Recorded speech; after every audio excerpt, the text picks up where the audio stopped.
Kita butuh investor yang lebih besar agar proyek ini bisa berjalan. Kita tidak bisa mengandalkan perusahaan menengah, karena akan lebih baik kita mencari investor melalui perusahaan adidaya. Rio memijat keningnya yang berdenyut. Tidak disangka-sangka sebelumnya kalau proyek tekstil yang ingin dilakukan membutuhkan dana yang tidak sedikit. Rio mengingat kata-kata salah satu pegawainya. Sekarang dia berjalan menuju kamar rumah sakit. Begitu dia masuk, dia bisa melihat satu keluarga tersebut sedang berkumpul. Hal itu membuat Rio terdiam dengan raut wajah bingung. "Kak Rio." Suara semangat dari Raeli. Andrea juga menoleh ke arahnya. Pria itu tampak melengos ketika tatapan Andrea dan tatapannya bertemu. Tentu saja hal itu membuat Andrea mengernyitkan dahinya bingung. Memangnya apa yang sedang Rio pikirkan tentangnya? "Bagaimana kabarmu? Dedi dengar perusahaanmu sedang merombak ulang semua pekerjanya," tanya Dedi. Rio menganggukkan kepalanya membenarkan ucapan Dedi. Seperti yang Dedi ketahui, sebelumnya banyak sekali oknum-oknum tidak bertanggung jawab memegang posisi penting di perusahaan. Sehingga saya harus merombak ulang meski mendapat penolakan sekalipun, karena kalau tidak dirombak ulang saya takut perusahaan bisa runtuh. Dedi tertawa mendengar ucapan Rio.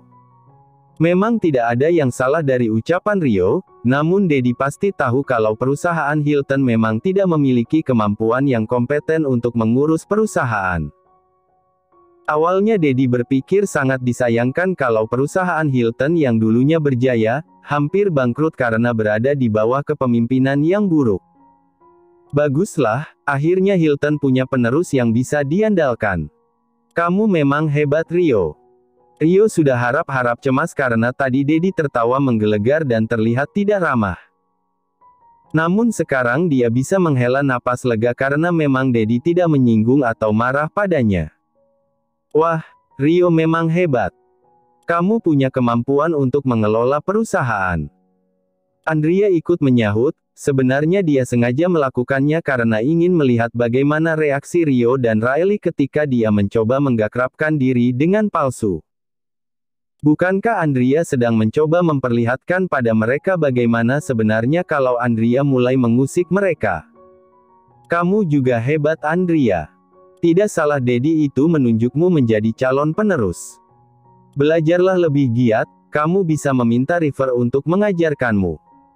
Tentu saja ucapan Dedi yang secara gamblang mengatakan bahwa Andrea sudah pasti menjadi penerus membuat Rio merasa panas. Begitu juga Raeli yang kini menahan emosinya secara diam-diam. Padahal dia sangat yakin, ketika anaknya lahir nanti mungkin saja Dedi berubah pikiran. Berbeda dengan Raeli, Rio justru berpikir mungkin saja dia akan dengan mudah masuk ke dalam perusahaan Celestine kalau dia menikah dengan Andrea. Namun dia tidak bisa melepaskan Raeli karena rasa cintanya pada wanita itu. Dedi sudah pasti memang mau membiarkan Andrea mengurus perusahaan. Padahal sebenarnya Andrea mau fokus saja untuk program kehamilan setelah James pulang. Andrea mau menjadi mami seperti mami, jadi Andrea bisa melihat atau memantau anak Andrea nanti.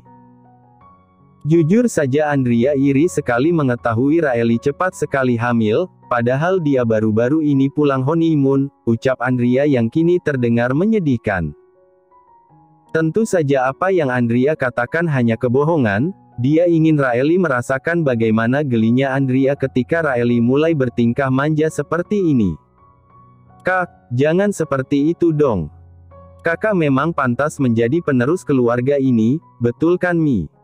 Tanya Raeli yang mendapat anggukan setuju dari Mami. Apalagi Kak Andrea sudah membuktikan kesiapannya, padahal dia baru bekerja tapi sudah diangkat menjadi ketua tim divisi 1, lalu mengelola proyek Liam. Berbeda dengan Raeli, yang tidak terlalu tertarik dan kompeten dalam urusan perusahaan. Rio menoleh ke arah istrinya dan mengangguk dengan helaan napas yang terdengar jelas.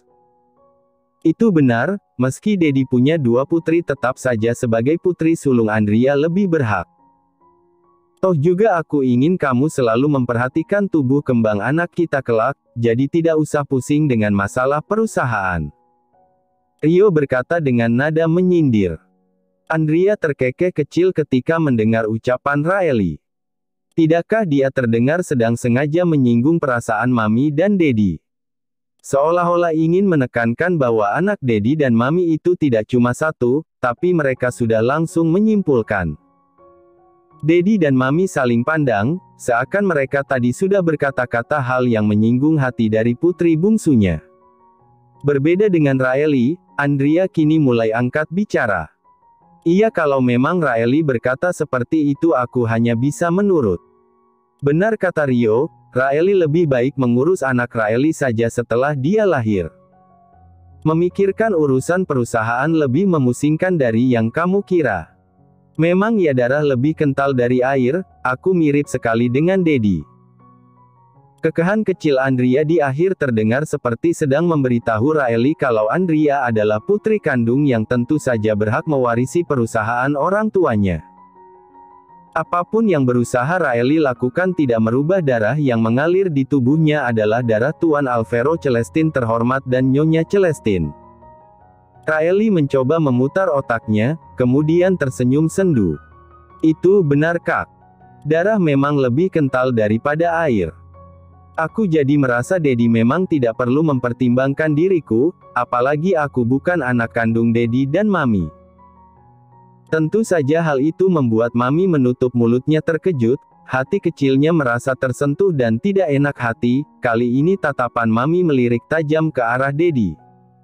Raeli, kamu jangan berkata seperti itu.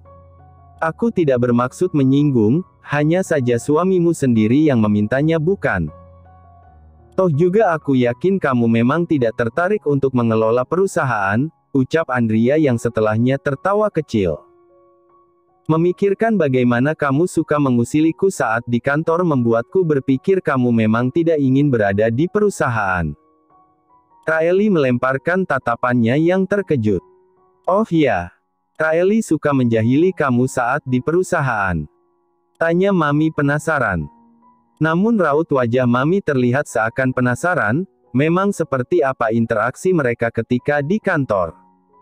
Tentu saja Mi, Raeli itu jahil sekali.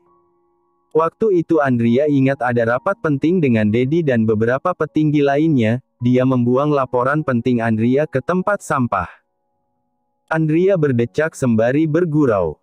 Keterlaluan sekali memang jahilnya hahaha, iya kan Raeli? Tawa Andrea terdengar sarkas dan kini menatap Dedi dan Mami yang terdiam dengan wajah serius.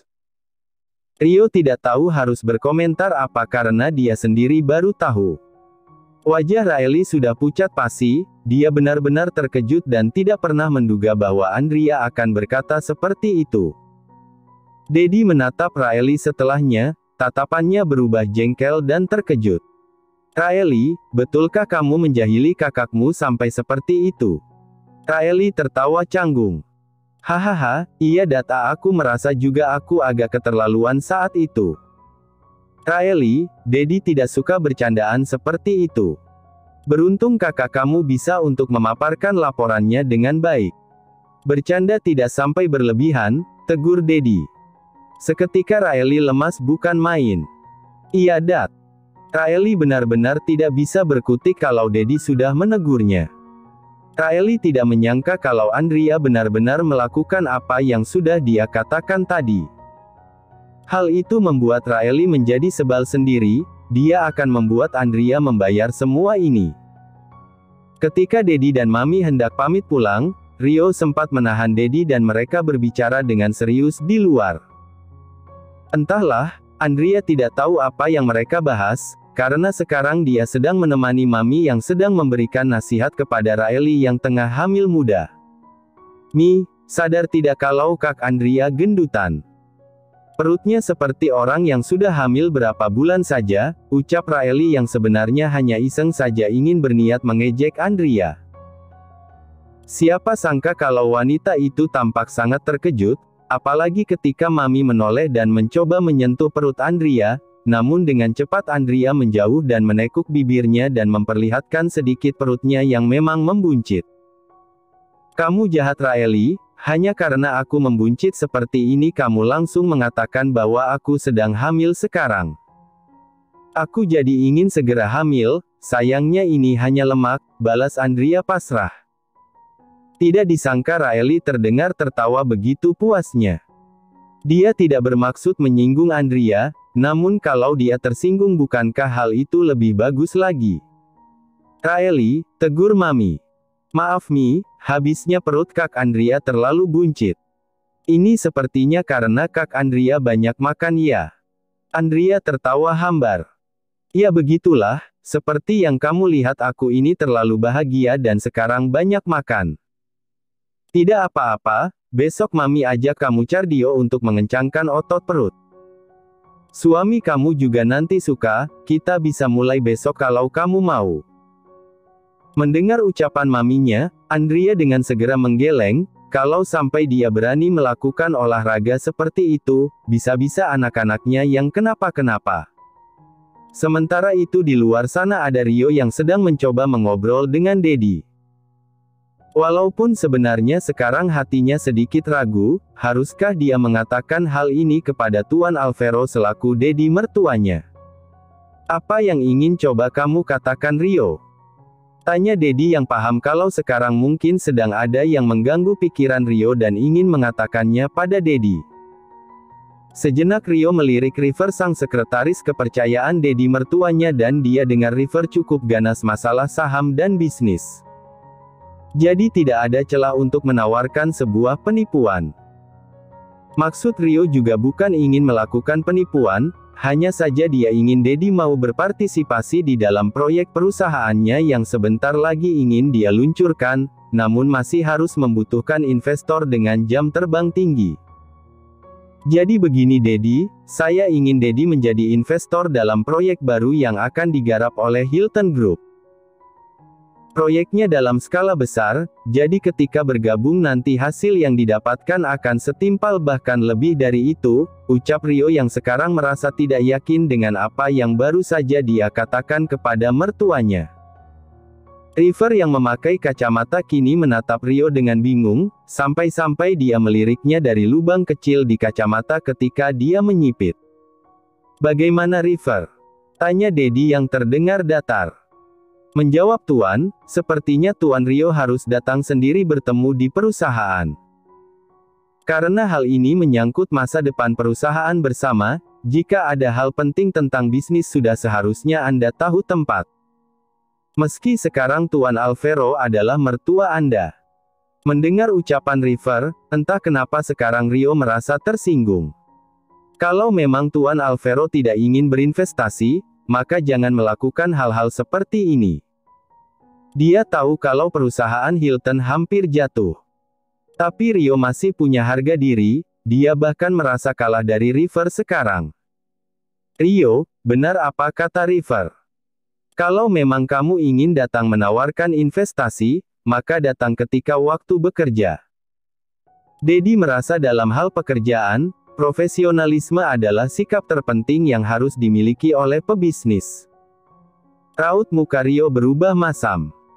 Sudah dia duga, tidak ada gunanya dia mengatakan hal ini kepada sang mertua. Seperti tidak mendapat apa-apa padahal sudah menikah dengan putri bungsunya. Apa penyebabnya? Karena Raeli adalah putri angkat, bukan putri kandung. Baik kalau memang Tuan Alvaro tidak mau membantu. Saya mungkin bisa mencari investor lain untuk diajak bekerja sama. River yang mendengar ucapan Rio sedikit mengernyitkan dahinya bingung. Kenapa tiba-tiba Rio menjadi merajuk seperti ini? Bukan seperti itu maksud Dedi, hanya saja sesuatu yang berkaitan dengan bisnis bisa dibicarakan secara profesional, karena meskipun kita adalah keluarga, namun kita memegang dua kendali yang berbeda. Dedi harap kamu paham. Rio tidak mengatakan apapun selain pergi setelah pamit dengan terpaksa. Tuan Alvaro menghela napas jengah, kelakuan menantunya yang satu ini agak mencurigakan. Anda tidak apa-apa Tuan? Tanya River yang kini menuntun tuannya untuk segera kembali ke mobil. Langkah Tuan Alvaro terhenti ketika melihat seorang pria yang tampak begitu familiar. Dia juga baru ingat kalau istrinya masih berada di dalam sana. Tuan Rico. Pria bernama Rico itu terkejut bukan main saat melihat Tuan Alvaro yang tidak lain adalah Daddy dari Nyonya Andrea memanggilnya. Rico tidak menyangka kalau Tuan Alvaro mengenalnya. Meski Rico juga mengetahui dan mengenalnya, tetap saja sosok Tuan Alvaro yang tiba-tiba mengenal dan memanggil namanya lebih membuatnya terkejut dari apapun itu. "Apa yang sedang Anda lakukan di sini?" tanya Tuan Alvaro. "Ah, saya ingin menjenguk seorang teman." Rico tidak lupa menjabat tangan Tuan Alvaro dan sekretarisnya yang dia kenal adalah River, teman atau saingannya Kelvin saat kuliah dulu. "Saya tidak menyangka sebelumnya kalau Anda mengenal saya." Tentu siapa yang tidak mengenal Tuan Muda Rico yang merupakan CEO terhormat dari RJK Company yang sedang berkembang pesat dan menjadi bahan perbincangan di dunia bisnis. Rico merasa tersanjung mendengar ucapan Tuan Alvaro. "Ya begitulah, karena perusahaan kami memang bergerak di bidang teknologi. Sehingga menjadi perbincangan untuk para pebisnis. Mungkin kalau Anda berminat untuk bekerja sama dengan saya, kita bisa bicarakan lagi setelah ini." Tuan Alvaro terkekeh pelan. Memang anak muda selalu mempunyai semangat membara yang tidak bisa ditebak, saya suka itu. Siapa sangka ketika mereka berdua asik mengobrol, Andrea dan Mami keluar dari ruangan inap Raeli, apalagi mereka merasa sudah cukup lama berada di dalam sana. Saat Andrea keluar, dia melihat Rico yang kini tengah berbincang serius dengan dadinya. Hal yang lebih membuat Andrea terkejut adalah kenapa Daddy bisa mengenal Rico. "Daddy." Rico menelan ludahnya gugup, tidak disangka kalau sekarang Nyonya Andrea malah berhasil menemukannya yang sedang berbincang dengan Tuan Alvaro. "Ah, Andrea sini kemarilah." Andrea menatap Rico penuh tanya. Sementara Rico hanya diam dan berusaha untuk berpaling dari arah nyonyanya, sebelum dia melihat tatapan tajam itu kembali mengarah kepadanya. "Andrea, kenalkan dia CEO RJK Company, Tuan Rico." "Nah Tuan Rico, kenalkan dia adalah Andrea, putri sulung saya." Andrea terkejut bukan main mengetahui siapa sebenarnya Rico. Asisten James yang selama ini memanggilnya Nyonya adalah CEO perusahaan besar yang sedang dibicarakan hangat di kalangan para pebisnis. "Bagaimana bisa?" River yang mengamati ekspresi Nona pertama mengernyitkan dahinya bingung. "Anda dan Tuan Rico saling kenal Nona?" Meski saat ini Andrea sudah berada di dalam mobil bersama Rico, tentu saja karena pria itu yang memang datang menjemputnya pulang dari rumah sakit. Namun kepalanya masih penuh dengan rasa penasaran tentang kenyataan bahwa sekarang Rico adalah CEO dari RJK Company. Lalu CEO itu sekarang sedang menjelma menjadi supir pribadi miliknya. Sungguh tidak pernah Andrea bayangkan sebelumnya. James hebat sekali bisa membuat seorang CEO besar seperti Rico menjadi asisten kepercayaan yang bahkan menuruti segala ucapan James. Melihat Andrea yang sedang memperhatikan Rico dengan begitu detail, membuat Ditra bertanya-tanya. Sebenarnya apa yang terjadi pada mereka sekarang? "Nyonya, kenapa Anda menatap Tuan Rico begitu dalam? Kalau Tuan tahu, Anda mungkin akan diomeli, benar bukan Tuan Rico?" celetuk Ditra. Tentu saja hal itu membuat Rico terdiam, karena sejujurnya dia sedang was-was. Takut kalau Tuan James bisa menghukumnya karena berani membuat Nyonya Andrea tentang RJK Company yang memang dikelola oleh tuannya. "Tidak, justru sekarang aku sedang mengawasi gerak-geriknya Ditra. Kamu harus tahu kalau Rico adalah CEO dari perusahaan besar RJK Company, dan bodohnya aku baru mengetahuinya." Ucapan Nyonya Andrea yang kini terdengar marah dan kesal membuat Rico diam tidak berkutik. Karena sejujurnya dia tidak tahu harus mengatakan apa. Memang kenyataannya dialah yang menjabat sebagai CEO meski saham terbesar dipegang oleh Tuan James. "Rico, kenapa kamu tidak pernah mengatakan kepadaku bahwa kamu adalah CEO ternama perusahaan RJK? Atau sebenarnya mata-mata di rumah itu adalah kamu?" tuduh Andrea. Tentu saja setelah mendengar hal itu Riko dengan cepat membantah. Anda tidak pernah bertanya pada saya Nyonya. Lagi pula apa urusannya jika saya seorang CEO maupun tidak? Itu tidak merubah kenyataan bahwa saya adalah asisten kepercayaan Tuan James. Riko memberikan penjelasan sembari menyetir. Tapi tetap saja, kamu tidak pernah mengatakannya pada kami Riko. Seandainya tadi kamu tidak bertemu Daddy, aku mungkin saja tidak pernah tahu kalau asisten yang dipekerjakan James adalah orang penting seperti CEO perusahaan seperti ini. Riko menelan ludahnya gugup, tidak disangka kalau nyonyanya akan bereaksi cukup keras terhadap terkejutnya tentang fakta yang baru saja diketahui ini. Meninggalkan kejadian setelah Andrea tahu tentang Riko, justru sekarang wanita itu memilih untuk kembali ke rumah. Kediaman yang sudah 2 hari ini dia tinggalkan. Nyonya.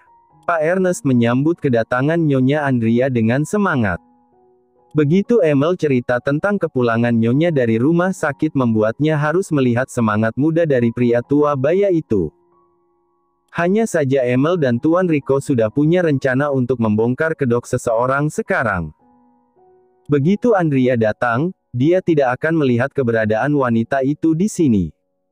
Anda akhirnya pulang Nyonya. Anda tidak tahu betapa khawatirnya saya saat tahu Anda keguguran. Andrea mengernyitkan dahinya bingung, sementara itu dia mengarahkan tatapan penuh tanya ke arah Riko seolah-olah sedang meminta penjelasan tentang apa yang terjadi sekarang. Siapa yang mengatakan pada mereka kalau Andrea keguguran? Jelas-jelas saat ini wanita itu sedang mengandung dan kondisi janinnya sangat sehat. Riko menyengir lebar saat menyadari kalau sepertinya sekarang dia sudah salah bicara. Salahkan Nyonya Andrea yang meminta Riko untuk mengurus Anggi secepatnya. Riko mendekat untuk berbisik. Sebenarnya ini hanya untuk mengelabuhi Anggi. Tapi sepertinya Pak Ernest jadi kepikiran dan menganggap Anda sudah keguguran.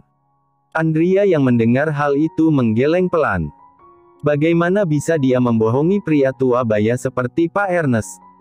Apalagi pria itu terlihat sangat khawatir sekarang. Saya akan menjelaskannya nanti setelah situasinya beres. Riko menggaruk tengkuknya yang tidak gatal ketika melihat tatapan tajam yang mengarah kepadanya saat ini. Tidak disangka kalau Nyonya Andrea akan kembali naik darah gara-gara kelakuannya. Sepertinya setelah ini dia akan menjadi bulan-bulanan nyonyanya. Sudahlah, aku ingin beristirahat sekarang.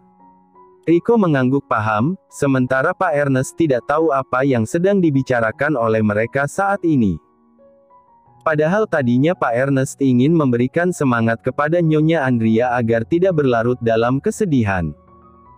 Ditra tidak tahu harus mengatakan apa ketika Pak Ernest menahan tangannya karena ingin mengikuti Nyonya. Karena Emil dan Tuan Riko sudah lebih dulu kabur meninggalkannya sendiri tanpa diberikan briefing terlebih dahulu. Sebenarnya ada apa ini? Kamu bisa mengatakannya pria tua ini. Ditra menggaruk tengkuknya yang tidak gatal. Karena sejujurnya dia tidak tahu harus bagaimana sekarang. Sepertinya ada yang harus kamu jelaskan pada pria tua ini. Namun belum sempat dia mengatakan sesuatu, Emil sudah kembali dan meminta Ditra untuk segera masuk karena ada Nyonya Andrea mencarinya. Emil, kenapa Papa sepertinya sedang mencium aroma-aroma mencurigakan dari kalian semua? Emil malah mengendikan bahunya seolah-olah tidak tahu tentang rasa penasaran dari papanya.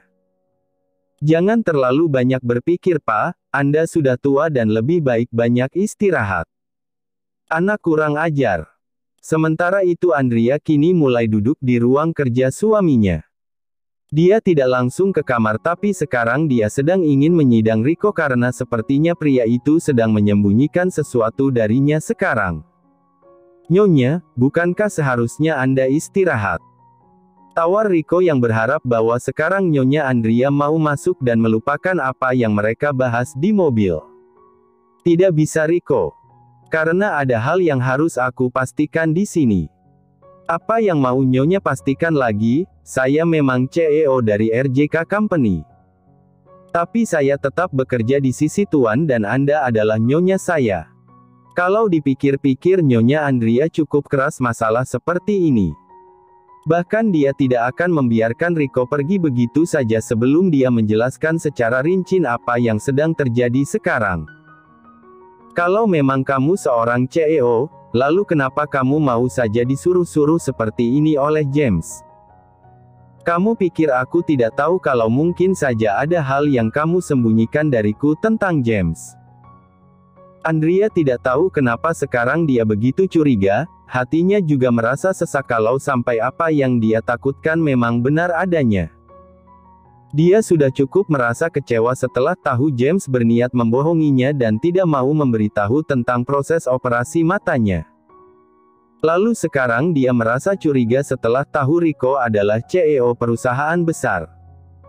Maaf Nyonya, tapi memang ada beberapa hal yang harus saya rahasiakan karena komitmen dan janji saya pada Tuan. Tapi percayalah saya tidak punya niat buruk sekalipun terhadap Nyonya sekarang. Andrea menghela napas jengah, dia sudah tahu memang ada yang sedang James rahasiakan darinya. Tidak cukupkah dia merahasiakan tentang operasi? Oke, kalau memang itu demi kejutan yang ingin diberikan James. Tapi sekarang, mereka sudah saling berjanji tidak ada rahasia di antara mereka. Nyonya tolong percaya pada saya. Tuan tidak mungkin berniat mengkhianati Anda atau sebagainya. Karena dia memang ada hal yang harus dirahasiakan dan akan dia katakan jika waktunya tepat. Kali ini Rico berani menatap lurus ke arah nyonyanya. Saya mohon Anda bisa pengertian lagi masalah ini. Andrea menghela napas jengah, hatinya merasa sesak dan benar-benar kesal sekarang. Merasa kalau James sepertinya masih menganggap Andrea orang asing yang tidak akan pernah bisa masuk ke dalam kehidupannya yang penuh rahasia. Lihat saja apa yang aku lakukan setelah dia kembali nanti. Ujar Andrea yang berkata penuh keyakinan. Rico menelan ludahnya gugup, karena sepertinya Nyonya Andrea tidak akan pernah main-main dengan ucapannya sendiri. Mungkin sebelum itu Anda bisa tenang dulu Nyonya. Karena percaya sama saya, Tuan sangat mencintai Anda terlepas ada hal yang memang dia rahasiakan. Andrea berdecih pelan, namun mau tidak mau mengangguk membenarkan. Aku tahu dia mencintaiku, tapi sepertinya dia memang harus diberikan pelajaran sesekali.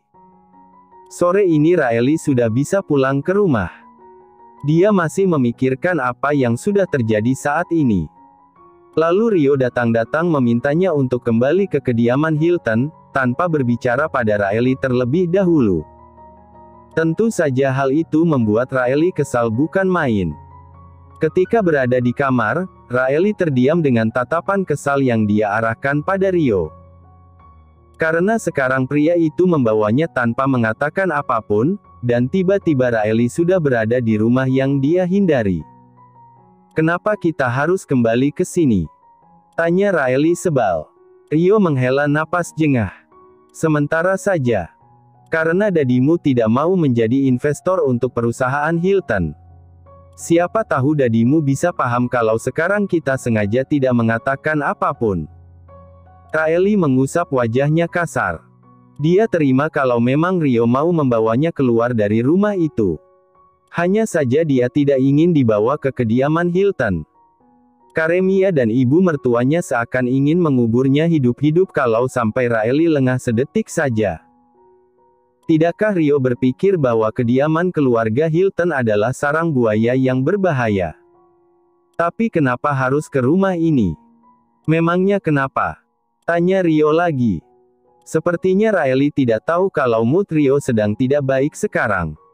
Karena Rio tidak menatapnya penuh cinta seperti biasa. Hal itu membuat Raeli tidak terima dan kini melayangkan protesnya.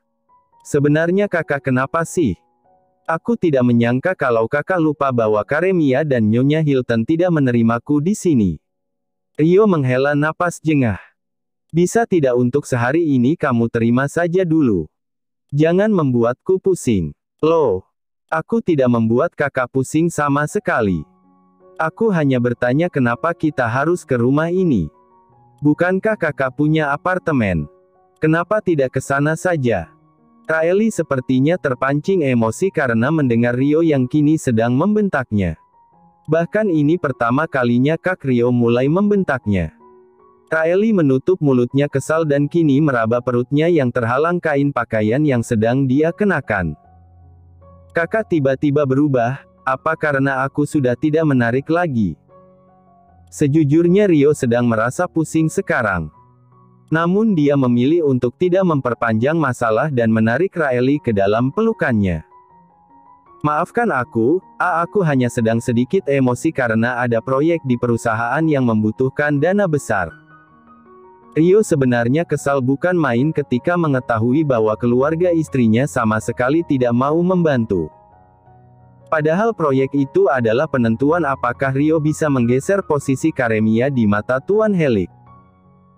Namun dia tidak mungkin mengatakannya pada Raeli, karena dia tidak mau Raeli syok setelah mengetahui bahwa apartemen Rio sudah dia jual untuk menutupi anggaran bagi proyek itu. Kakak harus tahu, kakak itu menyebalkan ketika sedang marah. Tidakkah kakak berpikir sekarang aku sedang hamil anak kakak, jadi tolong jangan membentakku. Iya maafkan aku ya sayang, aku hanya terbawa emosi dari kantor dan membawanya ke rumah. Raeli memeluk tubuh Rio dan merasakan aroma yang begitu khas dia hirup. Meski sebenarnya dia sedang kesal pada Rio, namun percayalah bahwa saat ini Raeli sedang berpikir tentang masalah tadi. Andrea sudah memberikan sinyal bahwa perang sudah dimulai. Meski Raeli tidak yakin, tapi apakah wanita itu akan benar-benar tega padanya? Sungguh mengejutkan mengetahui bahwa sosok Andrea ternyata sudah banyak mengawasinya. Masalah perusahaan apa yang membuat kakak membentakku seperti ini? Tanya Raeli dengan tatapan sendu dan kini sengaja menatap Rio. Ah, jangan seperti ini. Sungguh aku tidak bisa memaafkan diriku kalau sampai membuatmu sedih seperti ini. Raeli memang benar-benar beruntung karena bisa dipertemukan oleh Rio, orang yang benar-benar tulus mencintainya. Masalah anak ini dia pikirkan belakangan, toh juga mau anak ini anak Kak Rio atau bukan, dia tetaplah anak Raeli. Tidak akan ada yang menyadarinya juga. Untuk sementara waktu tinggal di sini saja dulu. Kalau kamu memang takut, jangan keluar dari kamar sampai aku pulang, paham? Raeli hendak protes, namun melihat kesungguhan hati Rio dia segera mengurungkan niatnya. Tapi kakak tahu kan aku tidak bisa terus-terusan diam di kamar. Meski aku suka berdiam di rumah, tapi di rumah Mami sama Dedi aku bebas melakukan hal apapun, tapi kalau di sini maka ceritanya akan berbeda. Raeli benar mengerucutkan bibirnya kesal. Iya maafkan aku, tapi sungguh aku berharap Dadimu mau menyuruh kita kembali dan saat itu tiba kamu harus membantuku membujuk Dedi agar dia mau berinvestasi.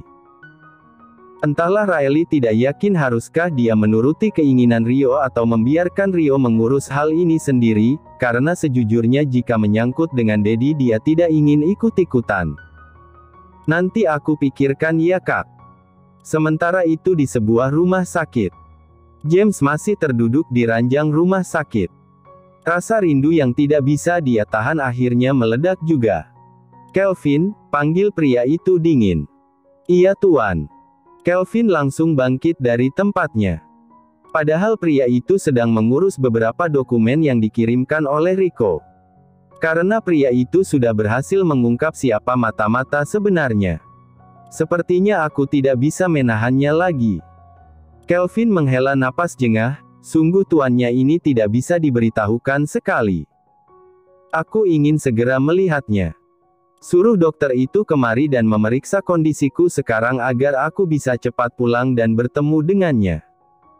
Tapi tuan, Anda benar-benar yakin tidak merasakan sesuatu di mata Anda? Tanya Kelvin memastikan. Tidak. Cepat bawa aku kembali, atau kamu akan menerima akibatnya. Tegas James dengan tatapan tajam, yang membuat Kelvin mau tidak mau menuruti keinginan dari pria yang berstatus tuannya itu. Anda benar-benar sudah tidak tertolong lagi, tuan, ujar Kelvin. Iya itu benar, jadi cepat bawa aku kembali. Terima kasih sudah menonton, guys. Jangan lupa klik like jika kalian menikmati cerita ini, subscribe untuk update konten seru lainnya, dan tinggalkan komentar di bawah tentang apa yang kalian pikirkan atau cerita apa yang ingin kalian dengar selanjutnya. Dukungan kalian sangat berarti. Sampai jumpa di video berikutnya.